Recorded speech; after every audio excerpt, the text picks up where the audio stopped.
Hello friends नमस्कार friends आज video रे आपको एपरी तीनोटी जॉबर इनफॉरमेशन प्रोवाइड करी जो जॉबर इनफॉरमेशन अधिकांश पिला माने जानी नाहंती बा कम पिला माने जानिछंती एवं आवेदन मध्य कम पिला माने ही करिछंती।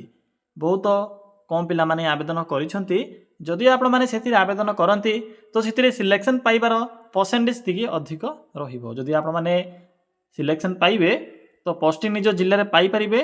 जेहेतु से जॉबर इनफॉरमेशन अधिकांश लोक मानक पाखरे पहुँच पारि नाही तो जदि आपण माने आवेदन करंती तो आपणकर सिलेक्शन पाइबार चांस टिके अधिक होई पारे। मैट्रिक प्लस टू कि ग्रेजुएशन टे कंप्लीट करथिले आपण माने सेही पोस्ट आवेदन करि परिबे। निज मोबाइल फोन रे भी आवेदन करि परिबे। कोनोसी प्रकार एथिरे निर्जन को जीवन आवश्यक नाही। मु आपणको फुल प्रोसेस कहबी आवेदन करिबारे एवं मागणा जेहेतु ये आवेदन प्रोसेस रोचे तो आपन को ये कौन प्रकार एप्लिकेशन फी देवाक पड़ो ना। तो चलतु देखने जे कौन रही तीनोटी जॉबर इनफॉरमेशन। फ्रेंड्स जदि आपण मैंने प्रथम थर आम चैनल रे विजिट करुछंती तेबे एई भली नुआ नुआ सरकारी जॉबर न्यूज पाइबापी चैनल टी को सब्सक्राइब करी वीडियो टी भी गोटे लाइक कर नियंतु। पिला माने देखंतु प्रथम जॉब जहाँकि ओडिशा टाटा पावर तरफ आसी अछि।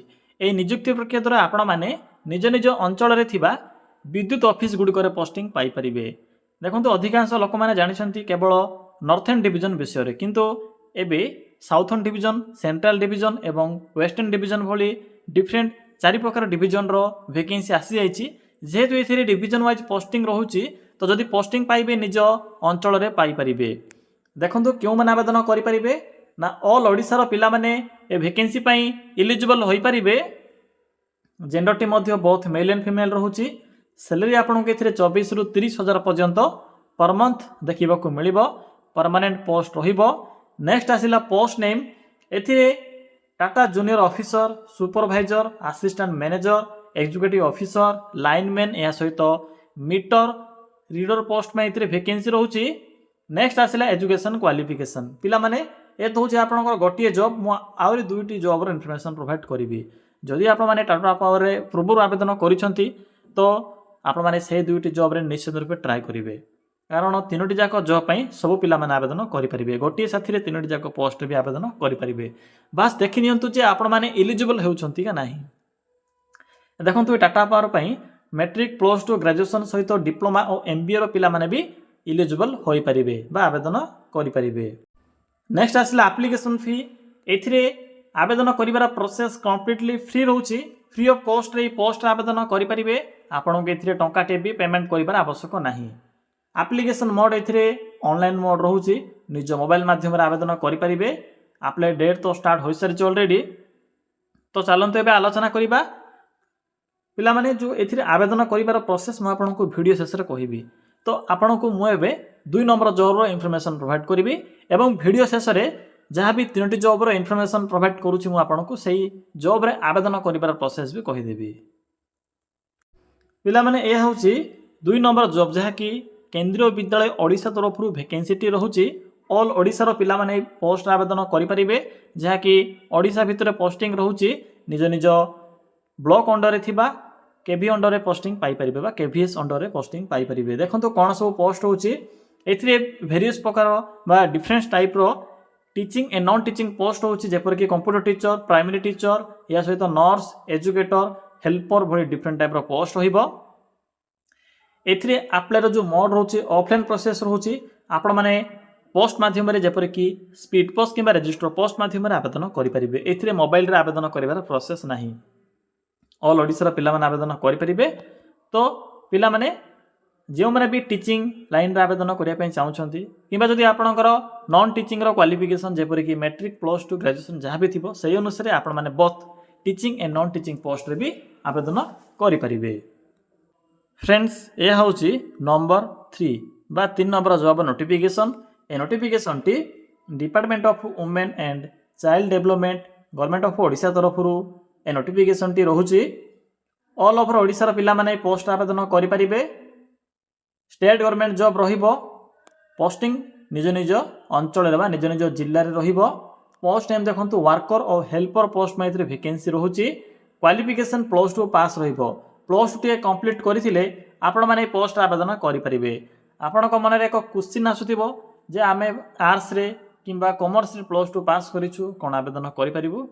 ୟେସ୍ ପିଲାମାନେ, ଆର୍ଟ୍ସ, ସାଇନ୍ସ, କମର୍ସ, ଭୋକେସନାଲ୍ ସବୁ ଷ୍ଟ୍ରିମ୍ର ପିଲାମାନେ ଏହି WCD ବା Odisha women and child development government of Odisha under ଆସିଥିବା ଏହି ଭେକେନ୍ସି ଅଣ୍ଡର ଆବେଦନ କରିପାରିବେ। ନେକ୍ସଟ ଆସିଲା ଆପ୍ଲିକେସନ୍ ଫି। ଏଥିରେ ଫ୍ରି ଅଫ୍ କଷ୍ଟ ଆପ୍ଲାଏ ପ୍ରୋସେସ୍ ରହୁଛି। ଆପଣଙ୍କୁ ଏଥିରେ କୌଣସି ପ୍ରକାର ଆପ୍ଲିକେସନ୍ ଫି ପେମେଣ୍ଟ କରିବାର ଆବଶ୍ୟକ ନାହିଁ। 18 ବର୍ଷ ହେଉଛି ଏଜ୍ ଲିମିଟ୍ ମିନିମମ୍ ଆବେଦନ କରିବା ପାଇଁ, 18ରୁ 38 ବର୍ଷ ରହୁଛି। ଏଥିରେ ମଧ୍ୟ ଆପଣଙ୍କୁ ଅନଲାଇନ୍ ମୋଡ଼ରେ ଆବେଦନ ପ୍ରୋସେସ୍ ଦେଖିବାକୁ ପଡ଼ିବ, ନିଜ ମୋବାଇଲରେ ଆବେଦନ କରିପାରିବେ। ତ ଚାଲନ୍ତୁ ପିଲାମାନେ ଏବେ ଆଲୋଚନା କରିବା ଯେ ଆପଣମାନେ କିପରି ଏହି 3ଟି ଯାକ ଜବ୍ରେ ଘରେ ବସି ଆବେଦନ କରିବେ। ମୁଁ ତ ଆପଣଙ୍କୁ ଏହି 3ଟି ଯାକ ଜବ୍ର ଇନଫର୍ମେସନ୍ ପ୍ରୋଭାଇଡ଼ କଲି। ଏବେ ମୁଁ ଆପଣଙ୍କୁ ଆପ୍ଲାଏର ପ୍ରୋସେସଟି କହିବି। ପିଲାମାନେ ଦେଖନ୍ତୁ କିପରି ଆବେଦନ କରିବେ।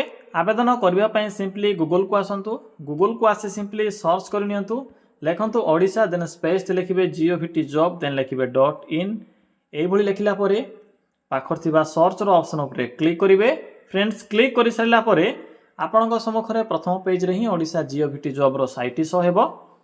ସିମ୍ପଲି ସାଇଡ଼୍ର ଲିଙ୍କ ଉପରେ କ୍ଲିକ୍ କରନ୍ତୁ। ଫ୍ରେଣ୍ଡସ୍, କ୍ଲିକ୍ କରିସାରିଲା ପରେ ଆପଣଙ୍କ ସମ୍ମୁଖରେ এইଭଳି ଏକ ଇଣ୍ଟରଫେସ୍ଟି ଆସିଥିବ।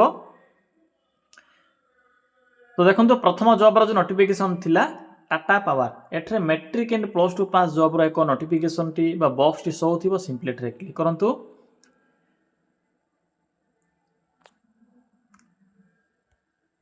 ପିଲାମାନେ ଦେଖନ୍ତୁ କ୍ଲିକ୍ କଲା ପରେ ଆପଣଙ୍କୁ ଏଠାରେ ଲେଟେଷ୍ଟ ଜବ୍ର ସେକ୍ସନ୍ ଦେଖିବାକୁ ମିଳିବ। ଟାଟା ପାୱାର ଏଠାରେ ଲିଙ୍କଟି ଶୋ ହେଉଛି। ସିମ୍ପଲି ଟାଟା ପାୱାର ଏହି ଲିଙ୍କ ଉପରେ କ୍ଲିକ୍ କରନ୍ତୁ। ଦେଖନ୍ତୁ ଟାଟା ପାୱାର ଲିଙ୍କ ଉପରେ କ୍ଲିକ୍ କଲା ପରେ ଆପଣଙ୍କୁ ଏହି ପୋଷ୍ଟର ଫୁଲ୍ ଇନଫର୍ମେସନ୍ ଶୋ ହେବ। ଏବେ ଦେଖନ୍ତୁ କିପରି ଆବେଦନ କରିବେ। ଶେଷରେ ଆପଣଙ୍କୁ ଆପ୍ଲାଏ ଲିଙ୍କ ମିଳିଯିବ। ଲିଙ୍କ 1 ଓ ଲିଙ୍କ 2 ଅଛି। ତ ଆପଣମାନେ ସିମ୍ପଲି ଲିଙ୍କ 1 ଉପରେ କ୍ଲିକ୍ କରନ୍ତୁ। ପିଲାମାନେ ଆବେଦନ କରିବା ପୂର୍ବରୁ ଥରୁଟିଏ ଜାଣି ନିଅନ୍ତୁ ଯେ ଲିଙ୍କ 1ରେ କେଉଁ ଡିଭିଜନ୍ ରହୁଛି, ଲିଙ୍କ 2ରେ କେଉଁ ଡିଭିଜନ୍ ରହୁଛି। ଯଦି ଆପଣଙ୍କର ସେଣ୍ଟ୍ରାଲ ଡିଭିଜନ୍ ଆସୁଛି ଟାଟା ପାୱାର ବା ଇଲେକ୍ଟ୍ରିସିଟି, ଆପଣମାନେ ଦେଖିନେବେ ଆପଣଙ୍କର ଯେଉଁ ବିଦ୍ୟୁତ ଅଫିସ୍ ଅଛି କେଉଁ ଡିଭିଜନ୍ ଅଣ୍ଡରରେ ଆସୁଛି। ଯଦି ସେଣ୍ଟ୍ରାଲ ଡିଭିଜନ୍ ଅଣ୍ଡର ଆସୁଛି ତ ସିମ୍ପଲି ସେଣ୍ଟ୍ରାଲ ଡିଭିଜନ୍ ଅଣ୍ଡର ପାଇଁ ଲିଙ୍କ 1 ରହୁଛି ଏବଂ ନର୍ଥର୍ନ ଡିଭିଜନ୍ ପାଇଁ ଲିଙ୍କ 2 ରହୁଛି। ମୁଁ ଆପଣଙ୍କୁ ଗୋଟିଏ ପ୍ରୋସେସ୍ ଦେଖାଇ ଦେଉଛି। ସେମ୍ ପ୍ରୋସେସ୍ ରହୁଛି ଦୁଇଟି ଯାକରେ, କିନ୍ତୁ division wise apply link different ରହୁଛି। ତ এইଭଳି କିଛି ଶୋ ହେବ। ପ୍ରଥମେ ଆପଣମାନେ ରେଜିଷ୍ଟର ଯେଉଁ ବଟନ୍ ଅଛି ଏଠାରେ କ୍ଲିକ୍ କରିବେ। କ୍ଲିକ୍ କଲା ପରେ ଦେଖନ୍ତୁ ପ୍ରଥମେ ରେଜିଷ୍ଟର କରିବେ। ଆପଣଙ୍କର ନେମ୍, ଆଧାର ନମ୍ବର, ମୋବାଇଲ ନମ୍ବର, ପାସୱାର୍ଡ଼ ଦେବେ। ପାସୱାର୍ଡ଼ର ଅର୍ଥ ହେଉଛି ଆପଣଙ୍କର ନାମ ସହିତ @123 এইଭଳି ଏକ ପାସୱାର୍ଡ଼ଟି ଦେବେ। ଏହା ଆପଣଙ୍କ ଉପରେ ଡିପେଣ୍ଡ କରୁଛି ପାସୱାର୍ଡ଼। ଦେଖନ୍ତୁ ପିଲାମାନେ ଏଥିରେ କୌଣସି ମ୍ୟାଣ୍ଡେଟୋରୀ ନାହିଁ। ଏହାପରେ ଇମେଲ୍ ଆଡ୍ରେସ୍ ଦେଲା ପରେ ସାଇନ୍ ଅପ୍ର ଅପସନ୍ ଉପରେ କ୍ଲିକ୍ କରିବେ। କ୍ଲିକ୍ କଲା ପରେ ଆପଣଙ୍କର ଆକାଉଣ୍ଟ ସକ୍ସେସଫୁଲ୍ ଏଥିରେ ହୋଇଯିବ। ଏହାପରେ ନିଜର ମୋବାଇଲ ନମ୍ବର, ଯେଉଁ ନମ୍ବରଟିକୁ ଆପଣମାନେ ରେଜିଷ୍ଟ୍ରେସନ୍ କଲା ସମୟରେ ଏଣ୍ଟର କରିଥିଲେ, ଏହାପରେ ପାସୱାର୍ଡ଼ ଦେବେ। ଲଗ୍ଇନ୍ର ଅପସନ୍ ଉପରେ କ୍ଲିକ୍ କରି ଆପଣମାନେ ଲଗ୍ଇନ୍ କରିବେ। ଏହାପରେ ନିଜର ପର୍ସନାଲ ଇନଫର୍ମେସନ୍ ଗୁଡ଼ିକ ଫିଲ୍ଅପ୍ କରି ଏହି ଟାଟା ପାୱାର ଅଣ୍ଡରରେ ଆବେଦନ କରିପାରିବେ।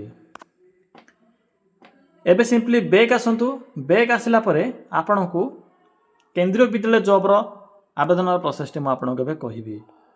ଏଠାରେ ଦେଖନ୍ତୁ ଲେଫ୍ଟ ସାଇଡ଼୍ରେ ଏକ ଅପସନ୍ ଅଛି ସ୍କୁଲ ଜବ୍ସ, ଏଠାରେ କ୍ଲିକ୍ କରନ୍ତୁ। ପିଲାମାନେ କ୍ଲିକ୍ କଲା ପରେ ଆପଣଙ୍କୁ ଏଠାରେ KVS ବା କେନ୍ଦ୍ରୀୟ ବିଦ୍ୟାଳୟ ସଂଗଠନ ଅଣ୍ଡର ଆସିଥିବା ଏ ନୋଟିଫିକେସନ୍ଟି ଶୋ ହୋଇଯିବ।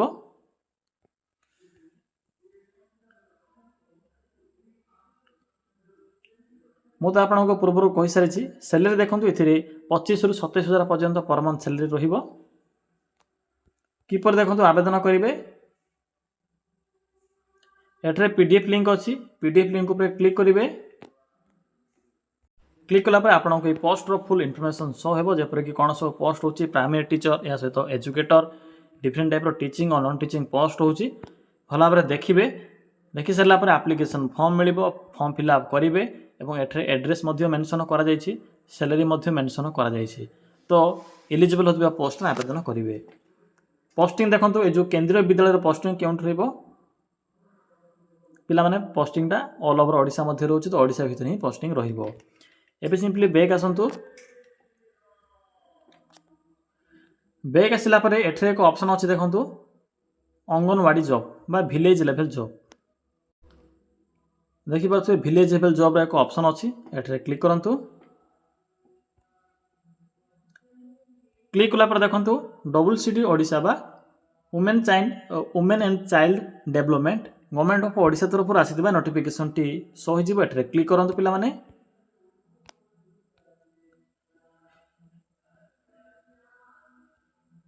पिला माने क्लिक कला पर एठे डिस्ट्रिक्ट वाइज लिंक देखा जिवो। तो आपनकर जहाँ भी डिस्ट्रिक्ट होइतिबो से डिस्ट्रिक्ट लिंक ऊपर क्लिक करिवे।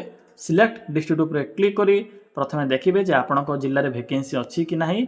सर्च रो ऑप्शन ऊपर क्लिक कला पर आपनकर जिल्ला रे थिबा वैकेंसी रो लिस्ट गुडी को एठरे शो हो जिवो। तो जदि आपनकर जिल्ला रे एथिरे वैकेंसी अछि देखंतु एथिरे लास्ट डेट रहउची डिफरेंट डिस्ट्रिक्ट में डिफरेंट डेट रहिबो। तो आप माने सिंपली तो निज जिला को देखिए निज जिले वैकेंसी अच्छी कि नहीं। एबे देखो तो किपरि एथिरे माने एथिरे आवेदन करबा पय प्रथमे आपनको रजिस्टर करबा को पड़िबो। शेषरे आपनको इंपोर्टेंट लिंक शो हेबो। देखंतु एथिरे रजिस्ट्रेशन लिंक अछि सिंपली एथिरे क्लिक करी प्रथमे रजिस्टर करिवे। रजिस्टर कला पर लॉगिन रो ऑप्शन ऊपर क्लिक करी एई भली आपनको रजिस्ट्रेशन फॉर्म टी शो हेबो। सिंपली फॉर्म टी को फिल अप कला पर लॉगिन रो ऑप्शन ऊपर क्लिक करी देखंतु लॉगिन रो ऑप्शन मध्ये मिल जिवो अप्लाई ऑनलाइन। सिंपली एथिरे क्लिक कला पर आपनको एई भली एक लॉगिन रो पेनल्टी शो हेबो। एठरे सिंपली निजर यूजर नेम पासवर्ड देबे देई एथिरे आवेदन करि परिबे। तो पिला माने एया थिला एई तीनोटी जाक जॉब रे आवेदन करिवार इन्फॉर्मेशन। किछि भी जदि आपनको डाउट लागुथिबो तबे कमेंट सेक्शन में कमेंट करी जणाई परिबे।